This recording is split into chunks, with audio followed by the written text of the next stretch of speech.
Olá, chegamos para mais uma conversa aqui no nosso espaço. Hoje a gente vai mergulhar a fundo nas decisões mais recentes do Superior Tribunal de Justiça. É o informativo 860 de 2 de setembro de 2025. E a ideia, como sempre, é traduzir isso para uma linguagem clara, direta, sem aquele juridiquês todo, né? Pensando em quem está estudando para concurso, para OAB. E um recado rápido. Para quem quiser fixar ainda mais esse conteúdo com perguntas e respostas, tem o link do nosso e-book Questões Discursivas Informativos STF e STJ aqui na descrição, tá? Comprando, você dá uma força para a gente continuar esse trabalho. Então, bora lá, vamos começar com um recurso repetitivo que mexe com muita gente. Busca e apreensão em alienação fiduciária. Qual foi o veredito final do STJ sobre o prazo para pagar a dívida? Olha, pois é. Acompanhar os informativos é chave, né? Eles mostram para onde o vento está soprando nos tribunais. Sobre esse repetitivo, o RESP 2126-264, o tema 1279, a grande dúvida era: quando começam a contar aqueles 5 dias para o devedor pagar tudo? A dívida inteira, segundo o Decreto-Lei 911? Isso, porque tinha aquela confusão. Contava da citação, da juntada do mandado. Como ficou? Exato. A segunda sessão bateu o martelo. O prazo de 5 dias começa a correr da execução da liminar de busca e apreensão, ou seja, quando o oficial de justiça efetivamente apreende o bem, sabe? Então é da apreensão física mesmo. Isso. O fundamento é a especialidade do Decreto-Lei 911, que foi alterado lá em 2004 pela Lei 10.931. Essa lei trouxe essa regra específica. Aí ela afasta a regra geral de CPC. A ideia é dar mais agilidade para a garantia fiduciária. E lembrando, né, tem que pagar a dívida integral, isso já era o tema 722, e a mora normalmente já está comprovada pela notificação, tema 72 e 1132. Entendi. Prevalece a lei especial para a coisa andar mais rápido. Faz sentido. Agora, saindo um pouco do privado e indo para o público. Direito administrativo. Tem o RESP 2.137.101. Uma concessionária de rodovia queria cobrar de uma empresa de saneamento para usar o subsolo da faixa de domínio. Pode isso? Olha, a primeira sessão diz que não. A lógica é a seguinte: a faixa de domínio, mesmo que esteja concedida para uma empresa explorar a rodovia, não deixa de ser um bem público de uso comum. Uhum. E mais, saneamento básico é serviço essencialíssimo, né? Então, permitir que a concessionária da rodovia cobrasse da empresa de água e esgoto seria, tipo assim, colocar uma barreira num serviço fundamental usando um bem que é de todo mundo. O STJ seguiu a linha do STF lá do tema 261, sabe? O interesse público do saneamento falou mais alto que a exploração econômica da faixa pela concessionária. Certo. A essencialidade do serviço como ponto central. Muito claro. Agora vamos para o direito penal. A terceira sessão, no EARESP 1.322.867, resolveu uma briga antiga e bem interessante sobre homicídio qualificado. Aquela qualificadora de matar pagando alguém ou prometendo recompensa. Ela vale para o executor, óbvio. Mas para o mandante, para quem mandou matar, é automático? Então, a resposta que ficou foi não. Não é automático. E a chave está no artigo 30 do Código Penal. O da incomunicabilidade das circunstâncias. Exatamente. Ele diz que as circunstâncias de caráter pessoal não se comunicam, a não ser que sejam elementares do crime. E a motivação, no caso, a torpeza por causa do dinheiro, foi vista como uma circunstância subjetiva, pessoal do executor. Não é um elemento essencial do crime de homicídio em si. Entende? Entendi. Quer dizer que a motivação de quem contrata pode ser uma e a de quem aperta o gatilho pode ser outra? Perfeito. O próprio julgado usa um exemplo interessante. Imagina que o mandante agiu por relevante valor moral, seria um privilégio, né? Mas contratou um matador que só fez o serviço pela grana. Aí a torpeza. A qualificadora só vai pegar o mandante se ficar provado que ele mesmo, o mandante, tinha um motivo torpe, pessoal, para querer a morte. Não basta só ter contratado alguém que agiu por dinheiro. Tem que ver a motivação de cada um. Nossa, isso muda bastante a análise do caso a caso, né? Bem importante. Voltando um pouco para a área tributária. No RESP 2023-326, A primeira turma olhou para os honorários. Quando a Fazenda Nacional, lá na execução fiscal, reconhece que o contribuinte está certo e desiste da cobrança, ou nem contesta, seguindo a Lei 10.522, ela ainda tem que pagar os honorários para o advogado do contribuinte? A decisão foi que não. A Fazenda fica dispensada dos honorários nesses casos. O foco é o artigo 19 da Lei 10.522. Aquele que autoriza a PGFN a não contestar, a não recorrer. Isso. E até a desistir de ações quando já tem parecer, súmula, decisão do STF ou STJ favorável ao contribuinte. O raciocínio do STJ foi o seguinte: se a lei incentiva a Fazenda a parar de brigar em causas já perdidas para diminuir o litígio, não faria sentido nenhum punir ela com honorários justamente quando ela faz isso, concorda? Sim, desestimularia totalmente. Exato. Desestimularia a Fazenda a reconhecer o direito do contribuinte, então a dispensa de honorários vale sempre que a Fazenda age conforme essa autorização legal. Entendi. É um estímulo para a eficiência, para a Fazenda não ficar insistindo no erro. E ainda na área fiscal, um agente no RESP 2109-509, prescrição intercorrente no processo administrativo fiscal. Se o processo fica lá parado um tempão na Receita, por exemplo, o crédito tributário pode prescrever por inércia. Olha, o STJ reafirmou a posição que já era bem consolidada. Não cabe prescrição intercorrente no processo administrativo fiscal. Não cabe. Por que mesmo? O argumento principal é o artigo 151, inciso 3 do CTN. Ele é claro. O recurso administrativo suspende a exigibilidade do crédito. Então, enquanto está lá pendente a decisão administrativa final, o prazo para a Fazenda cobrar na Justiça, o prazo prescricional, simplesmente não está correndo. Ele fica parado. Só volta a contar ou começa a contar depois que o contribuinte é notificado da decisão final administrativa. Como não tem lei específica falando de prescrição intercorrente na esfera administrativa fiscal, não dá para aplicar. Isso sempre gera discussão sobre a demora dos processos administrativos, né? Mas a regra legal sobre a suspensão é o que vale. Agora, um tema super relevante que mexe com direitos humanos, constitucional, sistema prisional, o RESP 2.148.895 da segunda turma. O judiciário pode chegar e mandar o Estado construir uma casa do albergado? Primeiro reconheceu que sim, o Estado tem essa obrigação. Isso vem lá do direito à dignidade dos presos, está na Lei de Execução Penal, e o STF já tinha sinalizado isso no tema 220. Só que, em vez de simplesmente dar a ordem, construa, o STJ usou a ideia de processo estrutural. Processo estrutural? O que é isso na prática, nesse caso? É uma forma de lidar com problemas complexos sistêmicos, sabe? Que não se resolvem com uma ordem simples. Primeiro, o judiciário identifica o estado de desconformidade. Falta a casa do albergado que a lei exige. Daí, em vez de impor a solução pronta, ele determina a criação de um plano. Esse plano tem que ser feito de forma dialogada, envolvendo o Estado, o Ministério Público, a Defensoria, a sociedade civil. E esse plano, que no caso teve prazo de 12 meses para ser feito, tem que analisar alternativas, sei lá, tornozeleira eletrônica, outras formas de cumprir o regime aberto. E se concluir que precisa construir mesmo, tem que ter metas, prazos, tudo com acompanhamento do juiz.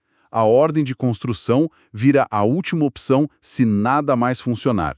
É uma forma do judiciário cutucar a política pública sem tomar o lugar do gestor, sabe? Usando também as regras da LINDB para decisões complexas. Uma abordagem mais colaborativa, buscando soluções mais realistas, né? Interessante. Mudando de novo, previdenciário e tributário. No RESP 2167007, a segunda turma analisou aquelas contribuições extraordinárias, sabe? Paga só para alguns dirigentes, para um plano de previdência complementar. Isso entra na base de cálculo da contribuição da empresa para a Previdência Social? O STJ disse que não entra. O ponto crucial foi a natureza eventual desses pagamentos. Não era algo habitual. Exato. A Lei 8.212, art. 28, parágrafo 9p, tem uma isenção para contribuição sobre previdência complementar, mas exige que o plano seja aberto a todos os empregados e diretores. Só que mesmo que fosse só para dirigentes, o STJ focou em outra coisa. Por serem pagamentos esporádicos, sem habitualidade, eles não têm natureza de salário de contribuição, e a contribuição previdenciária incide sobre ganhos habituais. Isso segue a linha do tema 20 do STF e até da reforma trabalhista que disse que prêmios e tal não integram remuneração. Então, a eventualidade afastou a tributação aqui. A habitualidade é o divisor de águas, então. Faz sentido. Agora, direito autoral. RSP 2196790, terceira turma. Obra anônima, sem assinatura. Tem proteção? E a quem pode ir atrás dos direitos de explorar essa obra, receber dinheiro por ela. Então, a proteção do direito autoral nasce com a criação da obra. Não precisa de registro, não precisa nem de assinatura para a obra estar protegida em si. O problema é na hora de exercer os direitos patrimoniais. Tipo, receber pela publicação, autorizar um filme baseado no livro, essas coisas.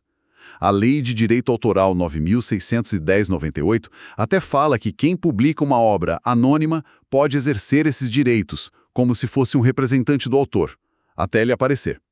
Mas se a obra não foi publicada assim, ou se ninguém consegue provar que é o autor, aí complica. Sem identificação clara ou prova de quem criou, fica impossível alguém chegar na justiça e falar: essa obra é minha, quero receber por ela.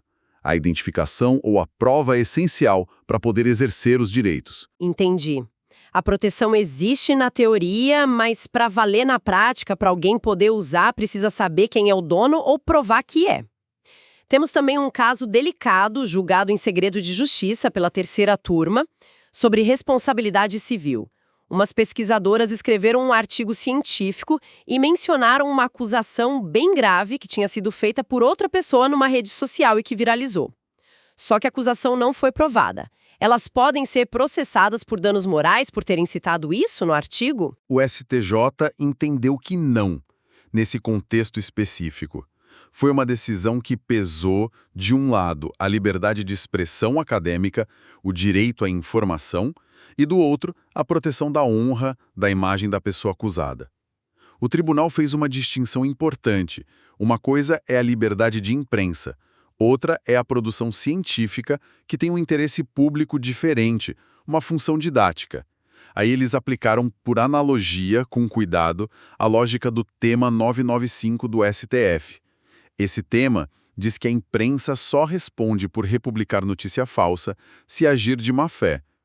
No caso do artigo, como o fato da acusação já era público notório e as autoras mencionaram de boa-fé, no contexto acadêmico, sem fazer a acusação como se fosse delas, só relatando o que aconteceu, o STJ entendeu que não foi abuso de direito.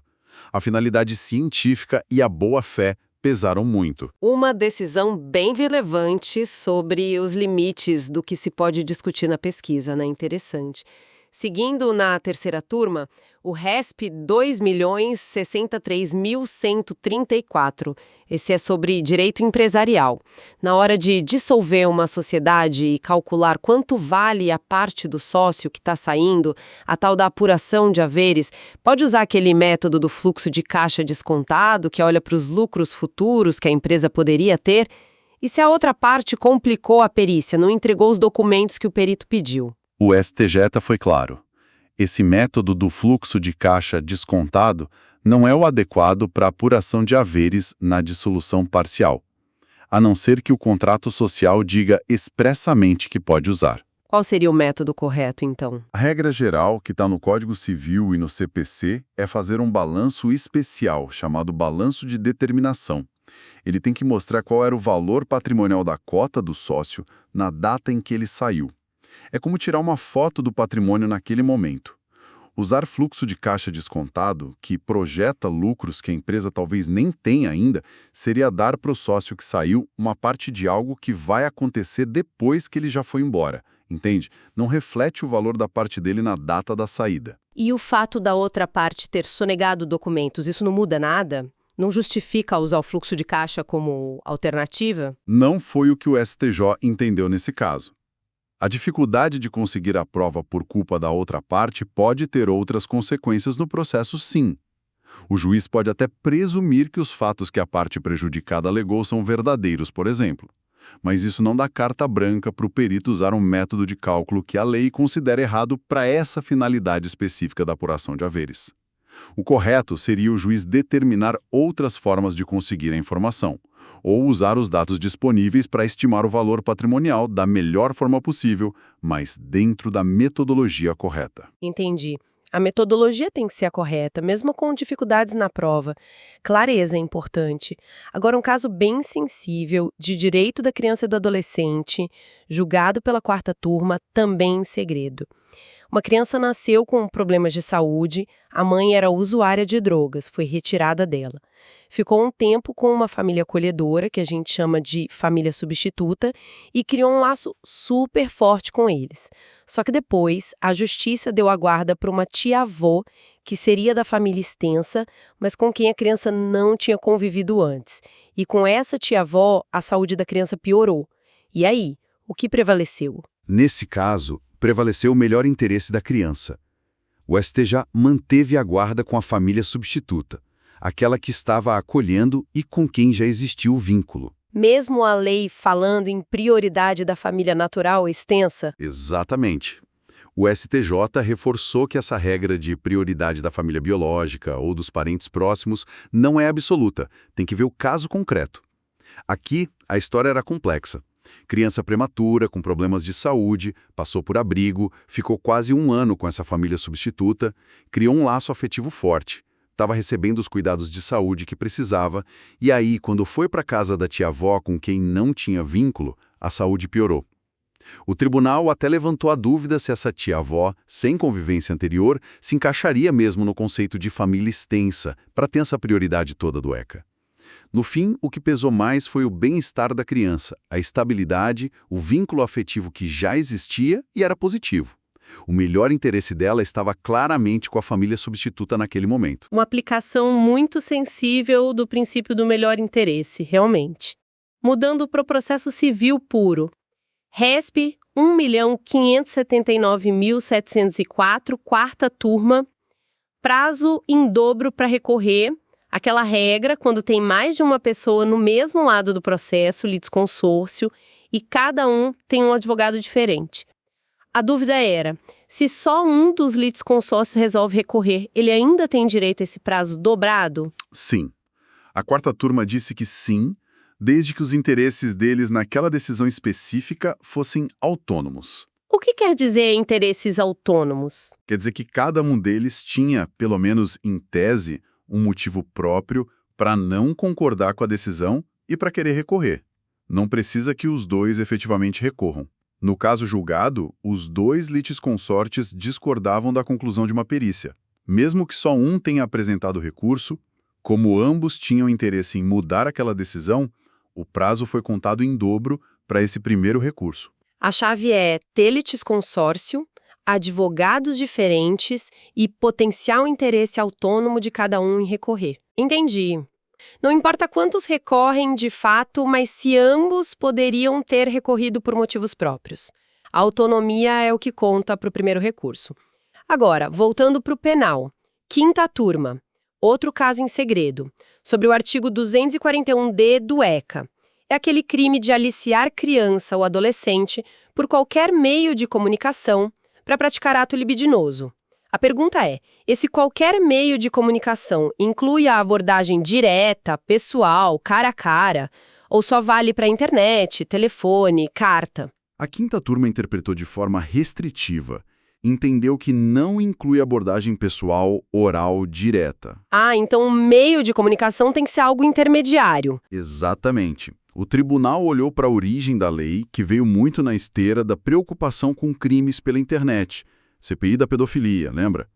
Analisou os outros artigos próximos no ECA, 241A até 241E, e concluiu que a expressão por qualquer meio de comunicação é um elemento do crime e precisa ser interpretada literalmente. Meio de comunicação seria um instrumento que faz a ponte, que medeia a conversa, internet, telefone, carta. A lei quis punir especificamente esse aliciamento feito à distância que tem características próprias. A abordagem presencial cara a cara pode ser crime sim, mas outro. Talvez o artigo 232 do ECA, submeter a constrangimento, talvez até uma tentativa de estupro de vulnerável, dependendo do caso. Mas não esse crime específico do 241D. Princípio da legalidade, né?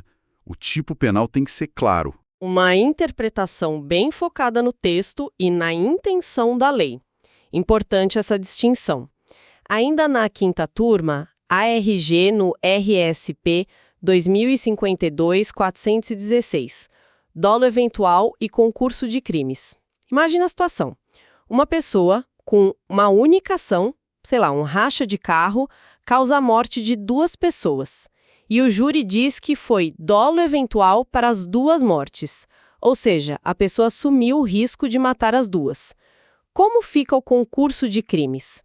É concurso formal próprio, pega a pena de um crime e aumenta um pouco, ou concurso formal impróprio, soma as penas dos 2 crimes? O STJ disse que é concurso formal impróprio, ou seja, tem que somar as penas dos 2 homicídios. Mesmo sendo dolo eventual e não direto? Mesmo sendo dolo eventual. A chave está na interpretação da expressão desígnios autônomos, que está lá na segunda parte do artigo 70 do Código Penal e que leva ao concurso impróprio. A jurisprudência do STJ é firme.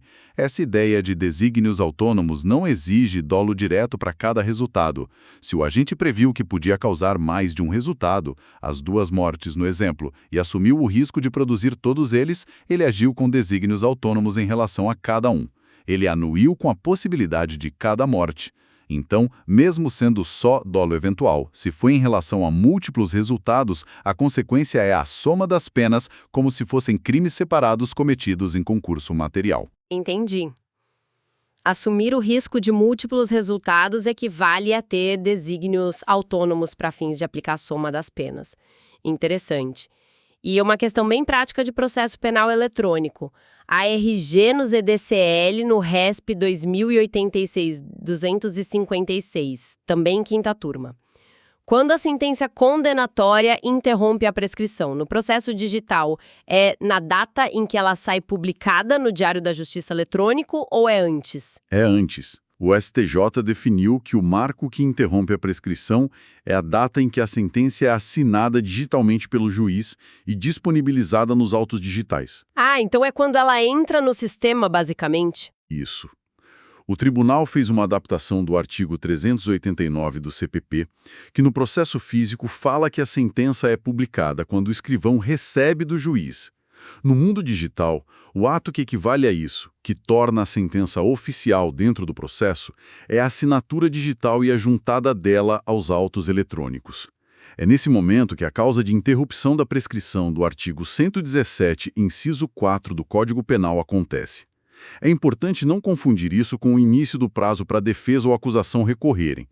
Esse, sim, geralmente começa com a publicação no Diário Eletrônico, seguindo a Lei do Processo Eletrônico, Lei 11.419. Entendi.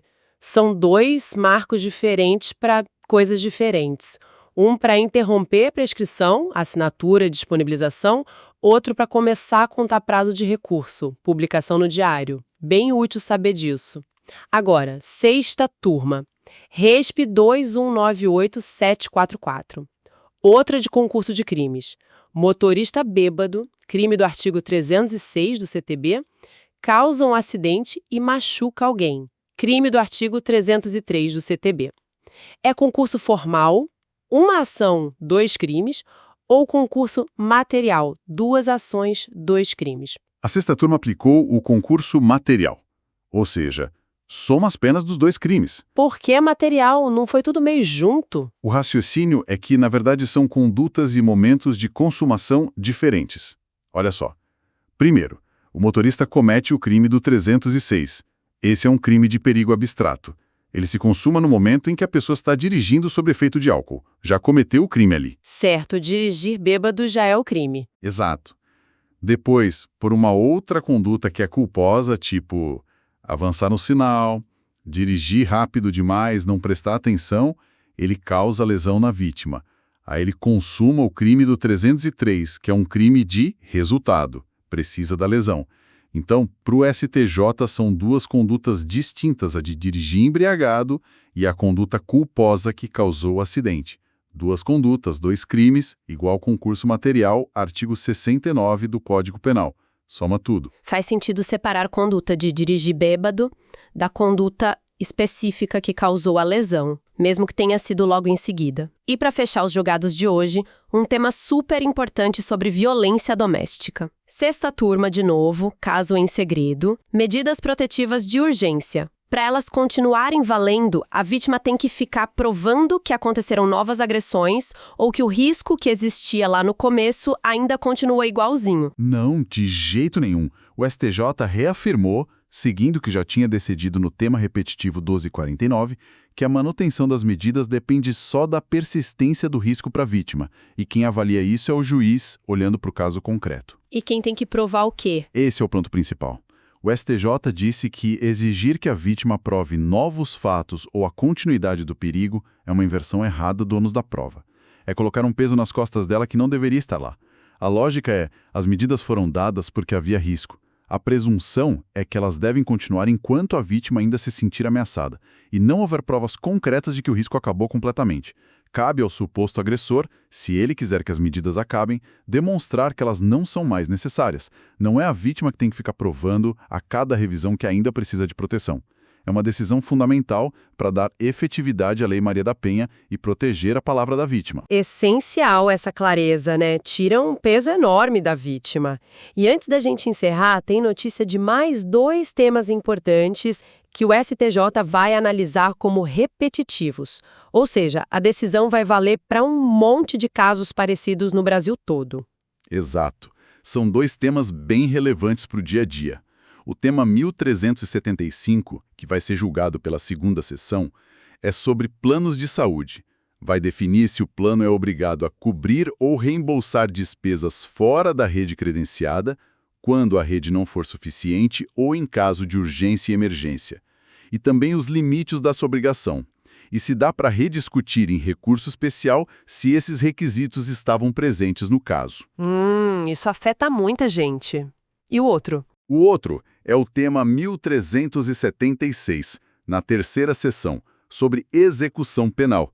Vai decidir se o preso que já conseguiu remissão de pena por ter sido aprovado no ENSEJA, aquela prova para certificar ensino fundamental ou médio, pode conseguir outra remissão na mesma execução se depois ele for aprovado também no Enem, que certifica o ensino médio. Se pode somar as 2 remissões por aprovação em exames diferentes. Questões bem práticas mesmo. Ufa! Quanta coisa, hein? Passamos por prazo em busca e apreensão, uso de faixa de domínio, qualificadora de homicídio, honorários da fazenda, prescrição, processo estrutural, contribuição previdenciária, direito autoral, responsabilidade em artigo científico, apuração de haveres, guarda de criança, prazo em dobro, crimes do ECA, dolo eventual, prescrição eletrônica, crimes de trânsito, medidas protetivas. Realmente, um informativo bem recheado, esse 860. Foi uma viagem completa pelo STJ, né? E o legal de ver tudo isso junto é perceber como a jurisprudência vai, assim, costurando a aplicação da lei no mundo real. Interpretando leis antigas para situações novas, como o processo eletrônico, ou para problemas sociais que são super complexos, como a violência contra a mulher ou a situação das prisões. Analisar essas decisões não é só decorar o que foi decidido, mas entender como o judiciário está respondendo aos desafios que a sociedade coloca para ele. Perfeito. E fica a pergunta no ar, né? Qual será o próximo grande desafio que vai exigir essa adaptação dos tribunais? Temos que ficar de olho. Bom, pessoal, por hoje é isso. Lembrem-se, para quem está na batalha dos estudos, acompanhar esses julgados é fundamental. E se quiserem aquele apoio extra com questões, o link do e-book está na descrição. Muito obrigada pela companhia e até a nossa próxima análise.